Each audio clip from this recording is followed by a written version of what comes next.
Greetings, my fellow freeloaders and sovereign thinkers. This is LL3's newest podcast. My name is Craig, transmitting from the beautiful Beehive State, which is also known as Utah. And today's date, Sunday, July 24th, 2016. Yeah, I'm just trying to do a little experimenting here and there on the effects. May have went a little bit too rough, so forgive me, but I don't want to, when I speak, I don't want that obstructing with the music, so, well, it's okay. Let's go check it out when I review it. Well. This is some interesting times here. First, too, we gotta put our thoughts and prayers to the people in Germany. I believe the town's called some Asbach. It's called, yeah, Ansbach. And there's something a real horrible incident happened there on one of their major German music festivals. I will talk about that, and of course. Interesting going on with Turkey with the coup prisoners. Very controversial. A few other things, but my main topic right now is the one and only dumbed down Debbie Wasserman-Schultz, who is a congresswoman for District 23 in the great state of Florida. And she has resigned for the DNC because she's been, quote, screwing around, I would say. There'll be a few articles on that. And her statement, which I will find it very insulting. However, let's start off here from the Huffington Post. It says here, Debbie Wasserman-Schultz resigns as Democratic Party chair. Is by Lorraine C. Laddish. As it reads here, after mounting pressure from party officials, Democratic National Committee Chair Debbie Wasserman-Schultz announced her resignation on Sunday, sending the party into turmoil ahead of its convention this week. In a statement, the Florida Congresswoman said she will step down immediately after the convention. I know that electing Hillary Clinton as our next president is critical for America's future. I look forward to serving as a surrogate for her campaign in Florida and across the country to ensure her victory. She said, going forward, the best way for me to accomplish those goals is to step down as party chair at the end of this convention. Okay, dumb down Debbie. Dumb down Debbie, I'm a proud Gino. I will continue on here. Donna Brazil, the DNC's vice chair, will serve as interim chair through the election, the DNC communications director announced. Wasserman-Schultz faced criticism and calls to resign for months, spurred by a series of controversies involving the party's handling of insurgent presidential campaign of Senator Bernie Sanders from Vermont. But she had insisted that she would remain as chair until after the general election in November. The final push to derail her came to an email leak last week, which reveals that DNC staffers actively tried to obstruct Sanders' primary campaign against eventual nominee Hillary Clinton. In response to the leak, party officials announced that Wasserman-Schultz would play a minimal role in this week's Democratic National Convention in Philadelphia. However, according to her statement, she will address the chair convention. Wasserman-Schultz's exit sends, hold on here, the party into a state of uncertainty. After a bruising and contentious primary battle between Clinton and Sanders, the party tried to put on a united front for the convention and general election, including granting concessions to Sanders' campaign.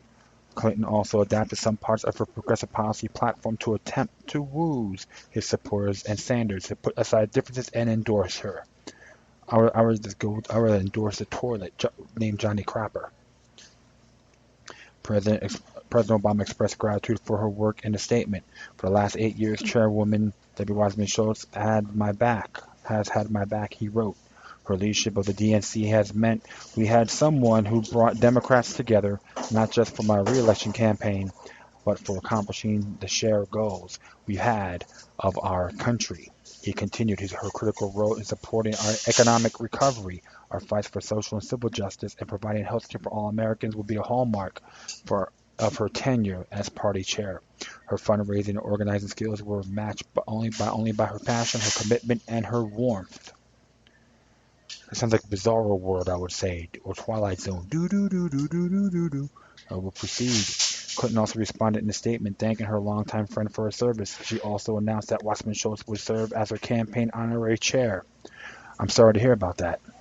Throughout the primaries, Wasserman-Schultz struggled to defend allegations that the party actively favored Clinton over Sanders and that her ties to Clinton prevented her from being impartial in the race. In particular, Vermont Senator and his supporters accused her and the other party officials of rigging the primary rules from delegate procedures to the party's debate schedule. This included several debates on weekends when fewer voters were likely to watch.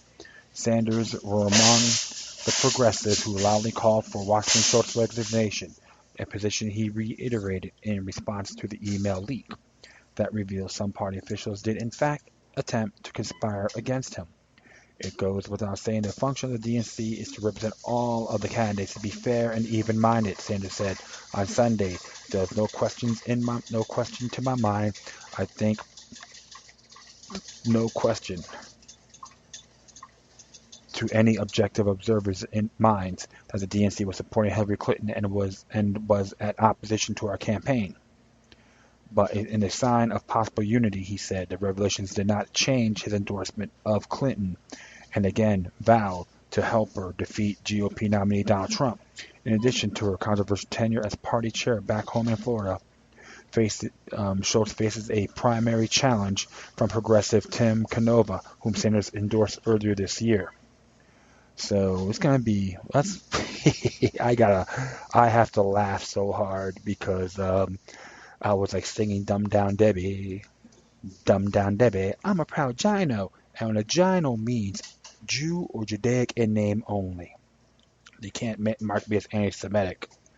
But she had it coming for a long time. And this is what happens when you're a tyrannical fool like Mrs. Wasserman-Schultz.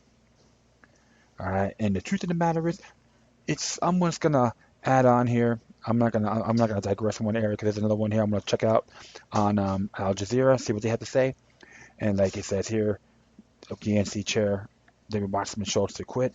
And on the eve of the Democratic National Convention, party members grappled to contain a crisis, brought a trove of leaked emails that confirmed suspicions the party was biased against former presidential candidate Bernie Sanders. As the fallout continued, Democratic National Committee Chairman Debbie Wasserman-Schultz said on Sunday that she would step down after the convention, which begins Monday. Her tentative resignation came after emails leaked by WikiLeaks seemed to confirm legislation by Sanders' campaign that the party would secretly support a presumptive nominee Hillary Clinton. The incident will most likely widen the chasm between supporters of the two camps as Clinton vies for their support the week she's to be officially nominated as the party's presidential candidate. Earlier Sunday, Schultz was taken off the speaker's list for the convention, a clear snub of rarity for any party chair. Pressure on Schultz increased further after Sanders called for her resignation. Later on Sunday, Sanders issued a statement saying by resigning, Schultz made the right decision for the future of the Democratic Party. The leadership must always remain impartial in the presidential nominating process, something which did not occur in the 2016 race. In which I have to say he's right, because I have to say I am not a Sanders fan or supporter, because he's not a freedom-friendly individual, but he was getting shafted, and many of us who are very observant in these areas are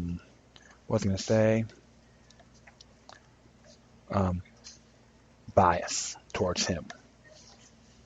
And it says here, meanwhile, thousands of Sanders supporters assembled in Philadelphia on Sunday to march from City Hall to a nearby park, voicing their anger over they said was a clear attempt at sabotaging the Sanders campaign. The short term is a fallout. That Wasserman-Schultz is marginalized at the convention and is out of office very soon. David Meyer, professor of political science at UC Irvine. She will probably continue to hold her seat in the office of the representative though, but nobody is surprised that the party favored Clinton. Democrats also scrambled to unite their front. Clinton and Sanders supporters agreed to form a unity commission to limit the role of superdelegates. Those are not bound to vote as per primary results in the next election cycle. This was the point of contention that leads up to the DNC. Sanders won a high number of primaries and caucuses, but superdelegates party members free to back the candidate of their choice still voted for Clinton. Clinton needs to make sure she has the Bernie backers on her side, said Patrick Merrick, Director of Political Communication Center, a researching institution and archive of political advertisements at the University of Oklahoma. I expect to see some consolatory noises toward the concerns of Sanders supporters. We already saw her make some changes on the platform. What does the world think about Donald Trump? Clinton has hurdles to overcome this week, on which is consolidating the base on one hand and reaching out the general electorate on the other hand, Merrick told Al Jazeera. I think that Clinton up to this point has embraced the Obama legacy and has not really addressed political shakeups of the system per se. Philadelphia is meanwhile bracing for a round of protests throughout the four-day Democratic National Convention, where delegates are converging to formally nominate Clinton as their presidential candidate. More than 50,000 people are expected to arrive in the city, including various disparate groups that will demonstrate for different causes, among their legalizing marijuana, poverty and homelessness, policing, and environmental issues. At least one group will attempt to hold the world's largest fart-in by having a large bean meal shortly prior to protest the rhetorical flatulence of Clinton, calling local activist Cherry Honkla for the Poor People's Economic Human Rights Campaign. The idea behind this is that the whole process stinks and that we can't have a revolution under any corporate control of either political party. Honolaka told Al Jazeera, which, yeah, she's right on that. I will have to commend her. But I like that expression. I like that form of protest. I know that the Democratic Party doesn't give a damn about people in this country. In no way they have given an independent socialist Senator Bernie Sanders control over it. The Philadelphia city officials are preparing for potentially rowdy demonstrations as more than 20 protest permits have been issued. The police force has 5,200 members, but the mayor's office would not disclose Al Jazeera of how many would be dispatched to ensure law and order. The last time Philadelphia hosted a national convention in 2000, nearly 400 people were arrested, some preemptively, when police raided a warehouse where protesters gathered to prepare for demonstrations. Last year, the city hosted Pope Francis, drawing more than 1 million visitors without any major security incidences. Barricades are already up outside of the Wells Fargo Center where the convention is being held, and high-caliber guests will be speaking, including U.S. President Barack Obama, First Lady Michelle Obama, and former President Bill Clinton. So you have yippee yapping yahooey, okay, and I'll say that out of love. For security reasons, all we can say that is that we also have specialized units involved, and a security perimeter will be put in place around the main event center, said Laura Hent, communication director for Philadelphia's mayor. We want to make sure we are able to exercise their expression, the First Amendment, safely. Yeah, so it's like saying the Bill of Rights, their state constitution, and police state goes hand in hand, right? Oh, give me a break. But it was funny because I heard like there's some incidences that may happen on a technocratic perspective in Cleveland, and I might have to find out how many arrests were really made over there. But I know the open carry practice in Ohio, in the state of Ohio, that Cleveland, it was a little bit more polite, I would say, because some of the activists, not all, but a great amount of them got your troublemakers and your robber barons, and of course plants or agents. They had to think twice. So this is gonna be an interesting convention for Philadelphia. Make it nasty. Okay, now with the Wasserman-Schultz resigning, and see how the delegates will reconsider and all that. So it's gonna hopefully I want gridlock in this convention. I want to just pulverize. You know. But one thing, like I said, even with the big convention that happened, the RNC that happened in Cleveland, like I said before, not being a worshiper of Trump or a supporter, but it's one thing I like. The delegates start calling the chairman out. So, and that's one thing you have to really look at. So it's gonna be. I'm just happy because Deborah Wasserman-Schultz quit, and I know she has her hands full with Tom Canova. So let's go see what Gawker has to say about this. This is for my update by Hannah Gold. Democratic National Committee Chairwoman Deborah Wasserman-Schultz will not have a significant speaking role at the party's convention. Okay. On Saturday, the DNC's Rural Committee named Ohio Representative Marissa Fudge permanent DNC chair. Okay, according to DNC source who spoke to CNN, Fudge's office confirmed CNN through an email to NPR. The decision was reportedly made on Saturday, one day after WikiLeaks published nearly 20,000 emails, internal DNC emails, several of which the DNC supported Clinton over Sanders and even took action to derail the Sanders campaign. CNN's DNC source said that the decision to fire Schultz was supported by both Sanders and the Clinton camps. Yeah, I think Hillary just tossed her under the bus. Sacrificial lamb, I would say, or a patsy. Shortly before the news broke that Schultz would be stepping down on her position as DNC chairwoman, Sanders called on her to resign in an interview on ABC's This Week on Sunday. "We need a new chair that's got to lead us to different directions," Sanders says. Sanders reiterated his support, Clinton adding, "To my mind, why it's so important now defeating the worst candidate I have in my lifetime, Donald Trump." Well, you even got stabbed in the back there, Sanders. The DNC don't give a damn about you, okay? Okay, it says here on the update 4 p.m., Debbie Wasserman-Schultz issued a statement on Sunday, which she announced she'd be stepping down from her role as Democratic National Committee chair at the conclusion of the Democratic National Convention.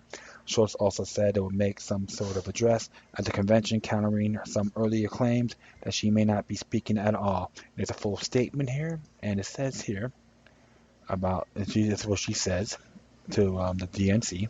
"I have a privilege to serve as a DNC chair for 5.5 years, helping to re-elect President Obama and Vice President Biden, strengthening our state party partnership in all 50 states, leading a vigorous primary election this past year while preparing for the general election and representing millions of Democrats across the country. I could be more excited that Democrats are nominating our first woman presidential candidate, Hillary Clinton, a friend I've always believed and know will be a great president." Huh? We have arrived in Philadelphia with the most inclusive and progressive platform the party has ever proposed in a unified recommendation from the Rules Committee on Path Forward as Democrats. I am proud of my role in leading these efforts. My first priority has been serving the people in the 23rd District of Florida, and I look forward to continuing to do as members of Congress for years to come. As a mother of 3 amazing children, the representative of Florida's 23rd Congressional District, I know that electing Hillary Clinton as our next president is critical for America's future. I look forward to serving as a surrogate for our campaign in Florida and across the country to ensure victory. That's mind-boggling. Serving the people of the 23rd District of Florida. What a confounded liar. I'm going to continue on here. Going forward, the best way for me to accomplish those goals is to step down as a party chair at the end of this convention. As a party chair this week, I will open and close the convention, and I will address our delegates about the stakes involved in this election, not only for Democrats, but for all Americans. We have planned a great and unified convention this week, and I hope and expect that the DNC team that has worked so hard to get us into this point will have strong point for all Democrats, making this the best convention we ever have had. I've been very proud to serve as the first woman nominated by a sitting president as chair of the Democratic National Committee, and I'm confident that a strong team in place will lead our party effectively through this election to elect Hillary Clinton as the 45th president. My man. You know what? I just have to say this. She is not Bill of Rights. She hates the Bill of Rights. She hates personal freedom. She wants the government to go in everyone's bedroom, real close to it. She wants to use partisan rhetoric. But I see how she votes. She's pathetic, weak, downright nefarious, and makes Benedict Arnold look like a proud patriot. And I dare anyone out there refute that, because I can give 2 craps what you think. I learned from her. No one else. I don't need Fox News, I don't need Republicans. I just read her voting record. Unacceptable, null and void, and tyrannical. This is how I see her, and she should step down as 23rd. She should not run, be reelected. Okay, that's how I feel about this woman. because she'd been lying to people too many years for years, and she did support fascistic healthcare, which is the ACA, Affordable Care Act. And what's interesting here, because I'm not really too keen with some of the stuff with Tim Canova. However, some of the stuff talk about the war on drugs. He has some good points there. It has some things in areas about income and so forth. He needs tax policy. He got, like I said, it says here, taxing the rich and all that. So you gotta really look at his work. I'm gonna add this to the to the records, but one thing I give him credit for is a monetary policy. As a reason, another source of growing income and wealth inequality is related to the Federal Reserve monetary policy. Since the 2008 financial collapse, the central bank has purchased several $trillions in assets from the largest Wall Street financial institutions while making tens of trillions of dollars in zero interest loan to these big banks. Meanwhile, millions of ordinary Americans were wiped out by the crash, and they lost their homes in foreclosure, they lost their jobs, and they lost their life savings. And yet the Fed has done virtually nothing to help them. This is totally inexcusable. So, and of course, I know he does support the Glass Resurrect the Glass Steagall Act. But the whole thing is the Federal Reserve is a strange entity, and stuff on financial regulations and trade agreements. I know he's against the TPP and areas to talk about NAFTA and GATT. The NAFTA, yeah, NAFTA, World Trade Organizations and all that. So fast tracking. So that's, like I said, there's some good points in here. So I will, come to that. You just got to read everything and make your own decision. That's in the 23rd district, so at least he had the courage to call out Deborah Wasserman-Schultz because she did support the TPP, and she's supposed to be union friendly, right? She just slapped the members of the union right in the face. But universal health care, he says, is a monumental achievement. I have to disagree because it's fascistic. I say you want to really make healthcare, revive healthcare, repeal the Affordable Care Act, and even the HMO Act of 1973, because that really got the healthcare crisis was signed by President Richard Nixon. So you have to really look at these areas, but and of course equality and all that. And sometimes I sometimes okay, the private prisons, I agree with him on that. That should be abolished. But I always recommend this to all you folks out there, especially in the United States. Legislate on repealing victimless crime laws and jury nullification. You really want to drive the CCA and GU group crazy? Have the courage to go to be a juror and know about jury nullification. I know I did this in the past and put all that out there. All right, you gotta make it happen. I hear too many excuses, too many people complain. If you complain, don't take action. You shut the hell up because you're part of the problem, not the solution. Of course, make our higher education affordable for all Americans. It sounds all well and good, but you know what? You got the internet, technology, my friends, and preserving women's right to choose. That's that's a touchy, that's my personal view. I'm not really too keen about it, but fighting for equal pay and equal work. And I always tell the women this about equal pay, equal work for equal work. Exactly. If you do the job, you should deserve the same pay. I say this. Unions are good things. There's some good things about unions. Absolutely. It's got to make it right. Make sure everyone gets their fair share. So you don't really need try to depend on the government. You have it right in your minds. And of course, the LGBTQ stuff, equality for brothers and sisters. All right, and you gotta always support rights of individuals. Okay, and to end discrimination. Hey, you know what? If these businesses don't want particular individuals like that, get them where it hurts, my friends. Their pocketbooks. Because that happened at one bar down in Holland. I didn't see somewhere in South Florida, and the waitress was straight, and she got fired, and all the customers loved her, so they boycotted the place. And what happened? It went under. You get them where it hurts.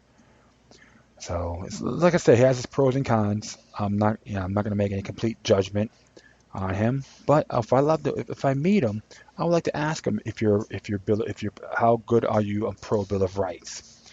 And if he talks about restricting any of them, That means he defaced our Bill of Rights culture. So you have to really look at this. Of course, restoring our democracy and campaign reform. We're not a democracy. We're a republic. But I remember, if you heard my shows in the past, we're considered a corporation under Title 28, Title 28 U.S. Code Section 3002. But I have an episode. Just look it up, United States Corporation, and you'll find it. Okay, enough of that. Of ranting towards Wasserman-Schultz and Tim Canova. Yeah, and it's funny about this photo. I see the golden ridges around the flag. Maritime law. I would love to ask him that question if I ever meet him. Give him some intellectual ammunition. Okay, well, enough of that. I know I talked too much there for a moment. Just me. Okay, the next one here came from the Orlando Sentinel. It says here, Senators gun control funds Bucks Demings. Val Demings was backing of Senator Chris Murphy, who led filibuster for gun control after Polk shooting. Connecticut Senator Chris Murphy launched a filibuster in support of gun control legislation after the Polk nightclub shooting. Has endorsed Val Demings' congressional bid. Her campaign announced Thursday. Murphy's backing comes with support the Fund to End Gun Violence, a fundraising effort he created to back candidates who pledge to prioritize new gun laws. And you're in a wet dream, buddy. I need Val Demings by my side in Congress, Murphy said in a statement. What we need to know is not elect a new Congress that will reflect the wills of the voters. After electing these candidates will help ensure we get closer to that goal.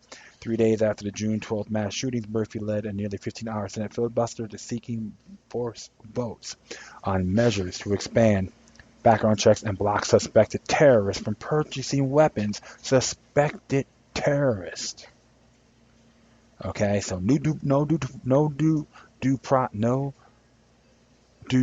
judicial due process. So right there, that bastard is breached his oath of office. Another anti-Bill of Rights stooge. In a statement, Demings called Murphy's a strong and needed voice in Washington for gun violence protection. How about violent crime?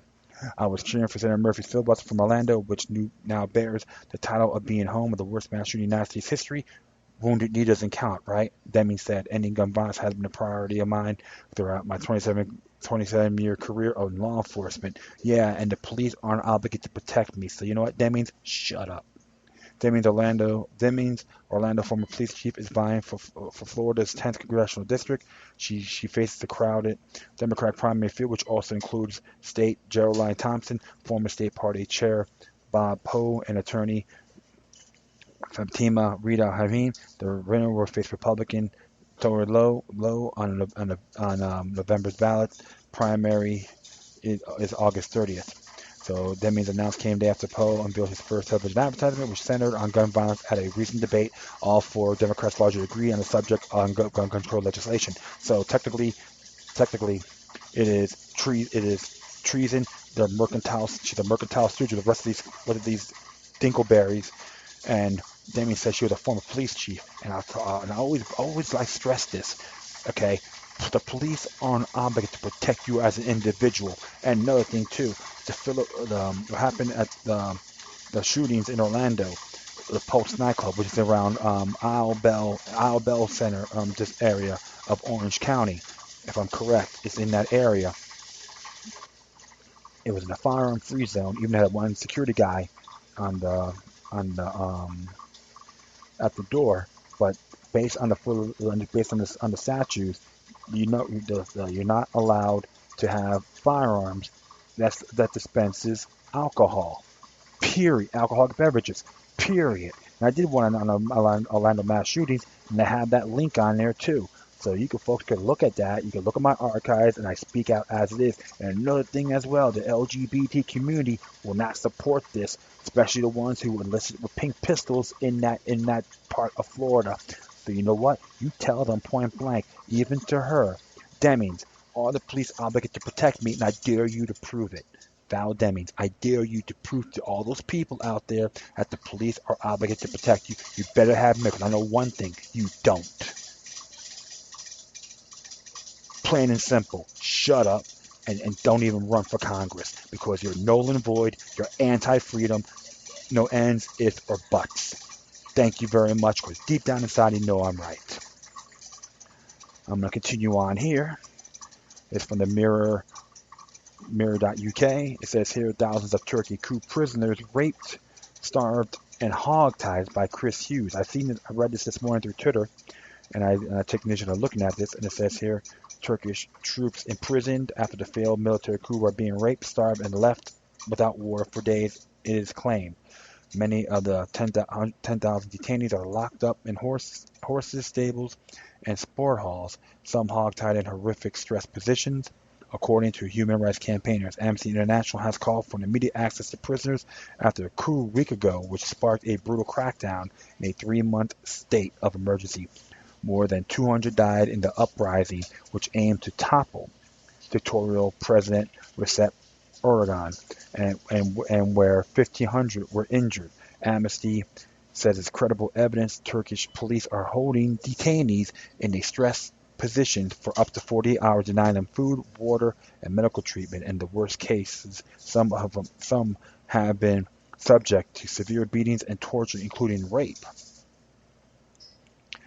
John Dallassine, Amnesty's International Europe director, said reports of abuse, including beatings and rape in detention, are extremely alarming, especially given the scale of detentions that we have seen in the past week. Despite the chilling images and videos of torture have been widely broadcast across the country, the government has remained conspicuously silent on the abuse. Amnesty spoke to lawyers, doctors, and a person on duty in a detention facility about the conditions in which detainees were being held. They heard alarming accounts of torture and other ill treatment of detainees, particularly at the Ankara Police Headquarters Sports Hall, Ankara Baznet Sports Hall, and in the riding club stables there. And there's the video for that too, so you can really see this. All right, on the report, 2 lawyers in Ankara working on behalf of detainees told Amnesty International that detainees said they witnessed senior military officers in detention being raped and truncheoned or fingered by police officers. A person on duty at the Ankara Police Headquarters Sports Hall saw a detainee with severe wounds consistent with having been beaten, including a large swelling on his head. Detainees could not stand up or focus his eyes. He eventually lost consciousness. Failed coup in Turkey. While some in cases detained were afforded limited medical assistance, police refused to allow this detainee essential medical treatment despite his severe injuries. The interviewee heard one police doctor on duty said, "Let him die. We will say he come to us dead." Same interviewee said 650 to 800 soldiers were being held in Ankara Police Headquarters Sports Hall. 300 of them with signs of have been beaten. Some detainees had visible bruises, cuts, or broken bones. Around 40 were so badly injured they could not walk. 2 were unable to stand. One woman who was also detained in a separate facility had bruises on her face and torso. And that's how they do to criminals. So, when it comes to stuff like that, you always expect some horrific things. And even some of the prisoners get that as well that were not part of the coup. Even if you watch the movie Midnight Express, Mr. Haynes, he talked about him being sexually abused by the correctional officers. A bunch of twisted people in these areas. Just an example. Dead wrong. Like I said, the Turkish Constitution is very contradicting. And definitely you gotta really check that. Just look it up for yourself. I put it on the link before with the coup. So one thing for sure, it's all gonna blow back in Erdogan's face when you least expect it. Who he's gonna blame? I say himself. He's just an example. And many of them are involved. It's gonna backfire on them as well. So expect for them to get a lot more they can chew when that time comes. Inhumane, I would say. Nefariously unacceptable. All right, this is here from the AnonHQ.com. I think it's a We Are Anonymous. It says here declassified document. The U.S. Army has weaponized a Pokemon episode. It says here while a Pokemon Pokemon Go craze continues to spread across the world. A number of troublesome stories about the app and its GPS features are coming to light. While drivers crash into a back of police cars and teenagers mindlessly cross busy highways, Will searching to their favorite virtual 90s creature, others delving into darker mysteries surrounding the app and Pokemon franchise as a whole. An activist discovered a declassified document from the Army's National Ground Intelligence Center. After filing a Freedom of Information Act request, shockingly, the report revealed that the U.S. Army intended to weaponize an episode of the popular 90s children program Pokemon. On December 16, 1997, thousands of children across Japan sat in front of their televisions eagerly waiting the latest episode of Pokemon. However, upon watching the episode, as many as 700 children experienced seizures and were rushed to the hospital. This episode called Electric Soldier Paragon, a featured scene which Pikachu used his lightning powers to blow up missiles. The flashing impulses with the scene caused the children to experience unusual seizures. As a result, the episode was banned from airing, even in edited form. The effect of this episode was so damning, the entire show was removed from the air for 4 months. While the world began to speculate what had caused the children's reaction to this episode, the U.S. Army researched the episode in an attempt to weaponize it. Imagine it, the U.S. Army in possession of a visual weapon that could overload the viewer's brain and cause them to convulse. According to the Army findings, the application of electromagnetic pulses could force neurons to fire at once, causing the disruption of volunteer muscle control, reads a description of the omnibus seizure weapon contained with the classified files. It is thought by using a method that would actually trigger nerve synapses directly with an electrical field. Essentially, 100% of individuals would be susceptible to seizure induction. As a report by Wired author Spencer Ackerman, the military was indeed in the need of a similar weapon, as the TV news has restricted the military's ability to kill its way to victory. You don't win unless CNN says you win, highlights the report. So if all the evidence is true, why are the soldiers not running around with seizure guns? Simple. If anchors around the world began reporting that the U.S. were using invisible pain arrays, the news would not be well received. Despite the U.S. military's military Pokemon weapon is able to disrupt chemicals in the brain and induce an immediate seizure in 100% of the population. The onset of saccade and disruption of muscular control is said to be near instantaneous. The 1997 Army report reads, excitation is directly on the brain, and the 100% of the population is supposed to be susceptible to the effects from distances from up to 100 of meters. Recovery time are expected to be consistent with one more rapid than which is observed in epileptic seizures. While many would likely assume other seizures-induced studies played a primary role in weapons development, the report itself contains extracts that will expel this theory. The photic-induced seizure phenomenon was borne out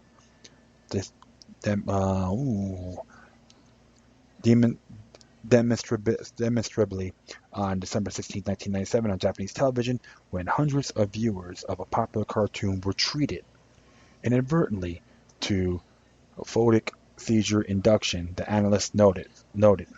Although the Army has denied any such weapons exist, history shows the Army is not always forthcoming with the truth. There's a video for that too, so you should really just see it for yourselves.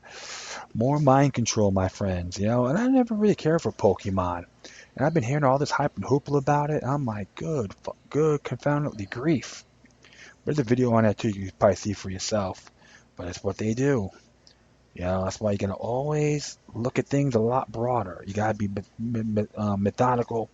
You can't get hypnotized. When you got people watching a certain show, it's like some house worship. That's like the Jim Jones syndrome, I would say, historically speaking. But I never jumped on Pokemon, never cared for it. Even people in my age during that time like loved it. I'm like, good. I'm like, I never cared. So I'm really hard to please. I'm not a big TV watcher. I rather listen to podcasts and so forth and just listen to some good episodes, including having I can have my brain waves, you know, more flutter than be flatlined. So if you're gonna take me to a Churchill Hollywood movie, forget about it. I'm not gonna. I'm hard to please. So I can do things a little bit more different. Just get my mind on other areas. So this is more of trusting the government. What a wet dream. All right. Finally, there's some morose news here about the attacker dead, 10 injured after blast from the explosive device at a major German music festival. And it says here, it's an update. A man, according to our current knowledge, the perpetrator died in the blast, they said in the short statement, for the details were immediately available. They did not pick up their telephone lines. So, this is from Zero Hedge, by the way. Okay, as derailed earlier, capping an awful week for Germany and France, an explosion in the city of Ansbach, originally reported as a gas leak, has been confirmed being caused by an explosive device. As the Telegraph reports, one person is dead, believed to be the bomber, and at least 11 more injured as the explosion occurred shortly after 10 p.m. outside a wine bar near the entrance to the open-air music festival, where there are some 2,500 people in attendance. The festival was shut down as a precaution. With Germany already on high alert, the events in Rotterdam and Munich. On Sunday, a 21-year-old asylum seeker from Syria killed a woman reported to be pregnant with a meat cleaver in the southern German town of Rettingen. Only 2 days earlier, an 18-year-old man killed 9 people in a shooting near a shopping center in Munich before turning the gun on himself. I can't say psyops one-on-one here. One person has been killed, another injured in an explosion cafe in the Bavarian city of Ansbach. From the Telegraph, a spokesman for the Bavarian Interior Ministry said the explosion was not an accident, it appeared to be intentional. And it says here, Bavarian Interior Minister Joachim Herrmann was en route to the site. The spokesman said the blast killed 1 person, 11 injured, and others in a Bavarian city. Police confirmed on Sunday said it was a blast was unknown. The blast at Eugene's Wine Bar triggered a large scale police operation involving police, rescue workers, and 1 helicopter. Sky News said the blast was initially reported to have been caused by a gas leak. Well, it's all updates here. The UDC's DPA reports that an open-air concert nearby, some was shut down. Yeah, 205,110 was shut down as a precaution after the explosion. So, additionally, AP reports that the police in the southern German city of Ansbach said the man was killed with an explosive device he was believed to be carrying when off near an open-air music festival. One question left now is how long before an otherwise patient German population react after 3 apparent mass attacks in 1 week. I say amid this, my friends, Club of Rome 101. Oh yeah, you have to really look at these areas a lot more thoroughly. Can I say New World Order, One World Order, International World Order? Yeah, I can say that in my personal view. If you don't like it, too bad. But they're getting many people involved in these psyops programs and mind control. And I'm just curious if Merkel has a lot of knowledge on this, because she's right now up the creek by the German people. This can really backfire on her and her EU sympathizing cohorts. And right now, too, I was informed even years ago that Germany's economy can bust at any time. I say the German people need to start going back to their heritage,